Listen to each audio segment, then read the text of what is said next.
Sometimes a review is so bad you just have to make a response video. I've done it, people have done it to me. All's fair in love and video games. And boy oh boy is this PC Gamer review of CRONOS The New Dawn a stinker. It's not just bad, it's perplexing. Let's go ahead and read the article together. I love a good horror game, even if my frayed nerves don't. And not just any jump scare filled adventure, but a properly terrifying experience that'll send shivers down my spine and keep me awake at night for weeks to come. Well, you're already setting yourself up for disappointment. Those games don't exist in your adult gaming years. You've seen too much at this point. There are no games out there that are going to haunt you so deeply that you can't sleep for weeks. The luckiest we can get is some disturbing themes and imagery and some good screams. You're not 13 years old seeing the Blair Witch Project in the movie theater for the first time, afraid to close your eyes in your bedroom because you keep imagining a man standing in the corner. So I was looking forward to jumping headfirst into Bloober Team's new survival horror game, CRONOS The New Dawn, and seeking out its grotesque zombie-like oddities, vile medical horrors, and some confusing and tension-filled time travel horror. Unfortunately, the kind of horror I was hoping for did not await me in CRONOS. I often find that survival horror delivers weaker frights. Monsters just don't seem that scary when I'm piled high with guns, ammo, and every single explosive I can get my hands on. So in this respect, CRONOS started on the back foot. Here I gotta take issue with what she's expecting of survival horror, and I have to wonder what games she's familiar with. If you grew up with the old school Resident Evil and Silent Hill as a kid, you played poorly enough to regularly find yourself low on ammo. Those games are remembered as being ammo scarce, even if they really weren't, and that has gone on to influence the modern generation of survival horror, which tries to keep the player on the edge with low ammo supplies. What I think she's talking about is something like Dead Space, which is not considered survival horror amongst people who discuss these things, and is instead classified as action horror due to all the resource drops given to you during combat, money for buying upgrades and more resources, straightforward mission progression, fewer puzzles, and a much larger inventory. And CRONOS is part action horror. Are the monsters less scary when you're loaded up on all these weapons? Sure, but action horror is about delivering the action. Survival horror is more about feeling underpowered and encumbered, so maybe it's best to run away. Is that the experience she's looking for? Does she want to feel underpowered, unable to steamroll over all the monsters so that the encounters are more frightening? It sounds like it. And she should be getting it because while CRONOS is action horror like Dead Space, it's also survival horror with a small inventory and limited resource amounts. CRONOS' monsters are of the kind that just amble around and hugely telegraph their big swings or sprints. You can also usually hear the zombies, which are called orphans, before you see them. Couple this with just how frustrating it can be to deal with waves of orphans, and these enemies lose almost all of their fear factor. My first reaction to seeing an orphan walk towards me shouldn't be a groan. What? Okay, well your character is very limited. There's no roll or block or dodge. The idea is to keep them away from you, with your main attacks being slow charging gunshots. The action is slow and deliberate, and if the telegraphing of attacks were faster and harder to react to, it could come across as really cheap. But if you're saying you're not scared of the monsters because you can hear them and you can spot their telegraphed attacks in combat, then it sounds like you're not having trouble with them. Except when there are more than a few of them and then it's frustrating? I'm having a hard time following.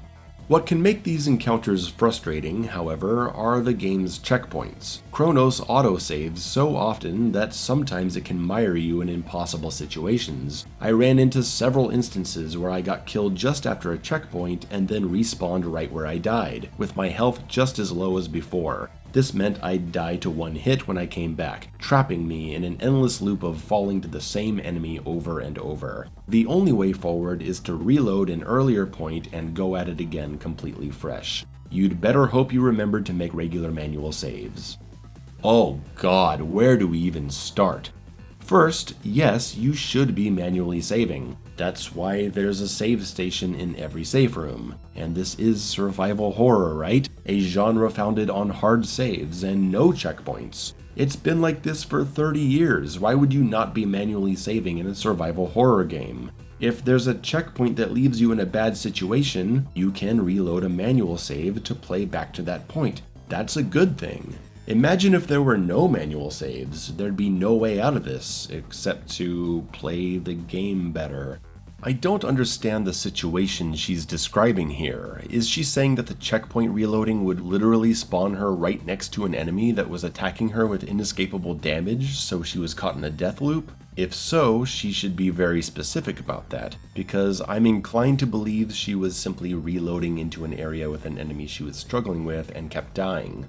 And if that's the case, well, weren't you the person who opened this article by saying survival horror encounters aren't frightening if you're loaded up on all the guns and explosives you can find? If you're crossing checkpoints with no health, no healing items, no ammo, no crafting supplies, and no torches, then it sounds like you're just playing the game very badly. And this should be the most frightening game ever because you're severely underpowered. What's going on with your exploration? What are your crafting decisions? And most importantly, what is your torch use? I have a feeling she's not using fire correctly, and that's okay. It's a mechanic everyone has to learn and get good with. But if you're not spotting mutations as they're happening, enemies are going to turn into higher level threats and drain more of your resources. This is under your control though. You can craft torches or pyres if you're exploring and finding the gears for them. The better you are at preventing mutations, the more ammo you're gonna save. And I'm gonna spoil the rest of the article for you right now. She doesn't mention the torch mechanic a single time. The most important aspect of combat, the fact that enemies will mutate while consuming corpses so you have to burn them, and the fact that fire stuns enemies and torches give iframes to escape attacks, not mentioned once in the entire article. The most important thing in the game, not mentioned. So I'm left to assume that the mechanic she fails to talk about is one that she's not using very well. And yeah, that's probably causing a lot of frustration. But Tetris is probably pretty frustrating if you don't rotate the blocks. In a game that otherwise stresses the importance of restraint and holding onto your items, some of the orphans can be a massive drain on resources. Yeah, that's the survival horror aspect of this game. Use your resources or save them, or find efficient ways to preserve them by fighting efficiently, mostly by using your torch options and environmental hazards, which she also doesn't mention. In one fight against a particularly huge orphan, I went through every shred of ammo on me, plus everything that was lying around the boss room, and still didn't manage to take it down, and I even threw some punches and kicks in there for good measure. It wasn't until my third attempt that I decided to go back to a safe room and spend all my resources on making yet more bullets and mini explosives known as pyres. This eventually took it down, but it set me back to square one after I had worked so hard to scrimp and save resources together over the preceding hours. Oh, poor baby! Have you never fought a boss in a Resident Evil game before? The first time you played the Resident Evil remake on hardcore, did you pass the Birkin fight with 20 shotgun shells left? No, you gave him everything you had. You used 5 healing items. You made it out barely still alive. And you had to find more resources as you moved on. That's the genre, my friend. Oh, you had to go back to a save room and reevaluate your resource situation to better prepare for a boss fight? In a survival horror game? Someone alert the press! A game reviewer has just discovered how we've been approaching boss fights in Resident Evil and Dead Space for decades. The issues are worsened by seriously stingy resource spawns. Too often, the game doesn't give you what you need, particularly bullets or healing. I thought you said enemies weren't frightening if you have too many resources. Instead, handing over something you will either already have too much of or just don't have a use for. I swear, if I pick up even one more batch of energy token miles out from an upgrade room when I'm down to my last 2 bullets and almost no health left, I'm going to scream.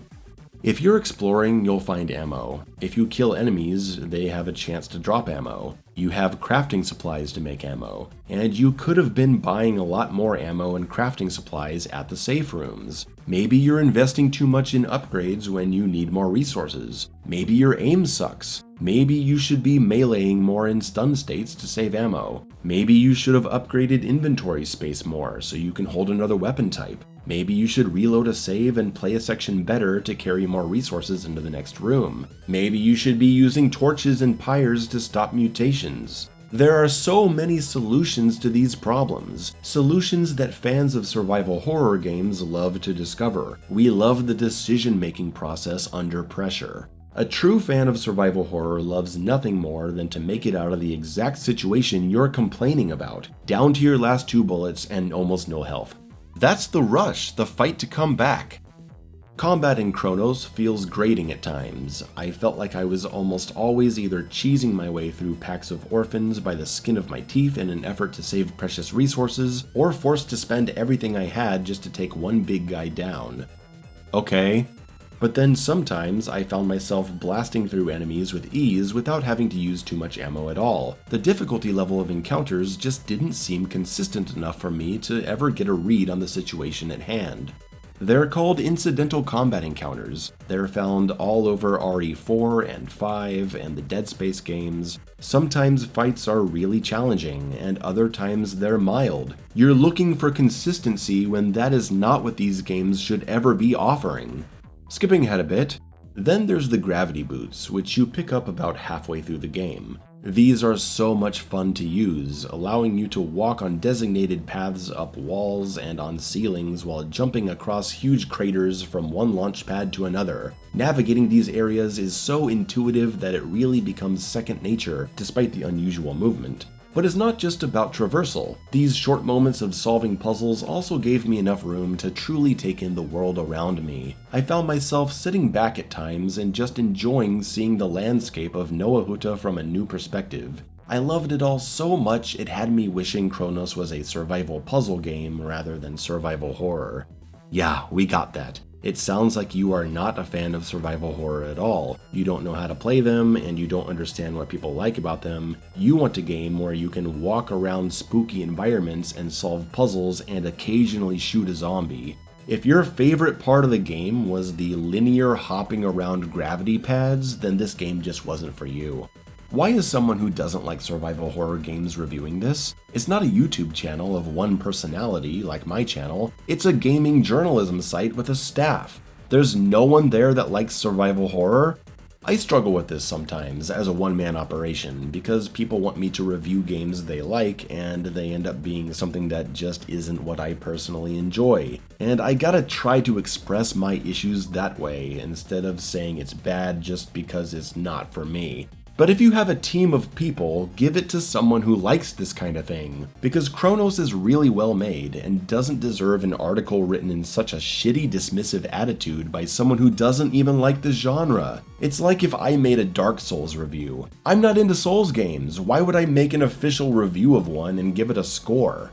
Well, that's about it for this disastrous article. Stay classy, PC gamer.